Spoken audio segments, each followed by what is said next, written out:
ये मेरा कलाम ज़रा बड़ों से है, बड़ों से। अब्बा जी को चाहिए बच्चा जितनी गलती करे ना उतना ही डांटें, वो फिर 6 हफ्ते ना डांटना शुरू कर दें। उस्ताद साहब को चाहिए कि जितनी बच्चे की कमज़ोरी है ना, मुझे पता है सबसे ज़्यादा किस बात से तकलीफ़ होती है। आपके बच्चे ने गलती की है, आप अपने बच्चे को डांट लें, समझा लें।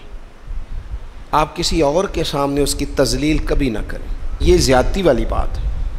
आप उसे रुसवा ना करें। बताएं किसी ऐसे शख्स को जिससे आपको उम्मीद है कि आपको मशवरा देगा या उसे समझाएगा, लेकिन गली गली खड़े होकर अपने आप को मजलूम साबित करने के लिए उसकी तौहीन न करें। ये अंदाज दुरुस्त नहीं है। इससे बच्चों की इंसल्ट होती है, वो कमज़ोर पड़ जाते हैं। हर जगह रोना रोना मेरे बच्चे अच्छे नहीं, मैं बड़ा परेशान। क्या बात कर रहे हैं आप? ये बच्चा तो आपकी कमाई है, असास है, हुस्न है, नस्ल है, असल है, और इस कदर ज़्यादा तकलीफ देना, जगह जगह शिकायतें, जगह जगह बातें। हमारे बच्चे हमारे हैं ना, तो उनकी इज्जत किसकी है? क्यों हम गली गली अपने बच्चों की रुसवाई करते हैं? क्यों कमज़ोरियाँ? और जिनको हम खैर खा समझ के बता रहे होते हैं ना, वो आगे जाके मज़े ले लेके बताते हैं। तो नुकसान किसका हुआ? हमारा, हमारे कबीले का, हमारे घर का। ये देखिए ज़रा, हज़रत उमर रज़ी अल्लाह तआला अन्हु मिजाज के लिहाज से सख्त हैं। एक नौजवान आया, उसने आके रोना। ये पहलू आपने ज़रूर याद रखना है मेरे सैयदना फारूक आज़म का। हमारे इमाम, हमारे कायद, हमारे लीडर, रहनुमा, मुक्तदा हज़रत फारूक आज़म रज़ी अल्लाह, ये अंदाज ज़रूर याद रखिएगा। हज़रत उमर फारूक का ये तबकात इब्ने साद में मौजूद है। नौजवान आया और आके रो ही पड़ा।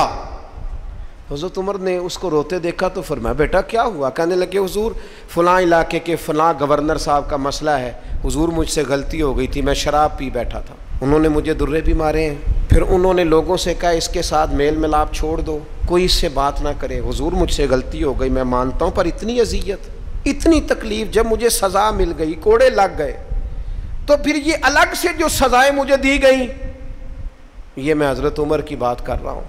मैंने जब ये पढ़ा था तो मैं रो पड़ा था। हज़रत फ़ारूक आज़म ने उस नौजवान की बात सुनी। सुनो मैं क्या कह रहा हूँ, उस गुनाहगार की बात सुनी, उस गुनाहगार की बात सुनी तो हज़रत उमर रो पड़े और फरमाया, बुलाओ ना उन गवर्नर साहब को। वो भी बड़े समझदार, बावकार, बड़े आदमी थे। बुलाया और बुला के फरमाया, आपका इस जुर्म पर गुस्सा बिल्कुल ठीक, लेकिन आपको किसने इजाजत दी कि आप उसे इतनी तकलीफ दें? आपने कोड़े मार लिए जो सजा बनती थी, और फिर आपने क्यों करके लोगों से कहा इससे मिलना जुलना छोड़ दें? फरमाया, अब मैं आपको हुक्मन कहता हूं, अगर आज के बाद आपने कोई ऐसा काम किया तो मैं आपको सजा दूंगा। फरमाने लगे, आपने कहा था ना लोग इनसे मिले जुले ना। फरमाया, अब आप ही लोगों से कहें इनसे मुलाकात शुरू करें। जब इन्होंने तौबा कर ली, अपना गुनाह मान लिया, जब इकरार कर लिया, माफी मांग ली, अब सजा का क्या माना हुआ, अब तकलीफ का क्या माना हुआ?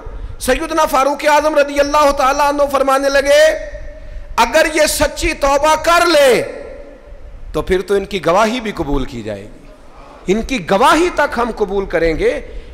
वो किसी ने कहा था, उलझे उलझे बिखरे बिखरे रोज़ो शब देखेगा कौन, लोग तेरा जुर्म देखेंगे सबब देखेगा कौन।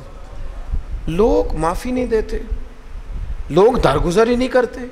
इंसानों से गलतियां हो जाती हैं, लेकिन अगर किसी ने तौबा कर ली, और सही हदीस में मौजूद है, नबी पाक अलैहिस्सलाम ने फरमाया, अगर कभी किसी बंदे से कोई गुनाह हो गया, फिर उसने तौबा कर ली, अगर किसी ने उस बंदे को दोबारा वो गुनाह याद कराया, तो अल्लाह ताला इस बंदे को याद कराने वाले को सजा देगा, मरने से पहले पहले इसे भी उस गुनाह में मुब्तला कर देगा।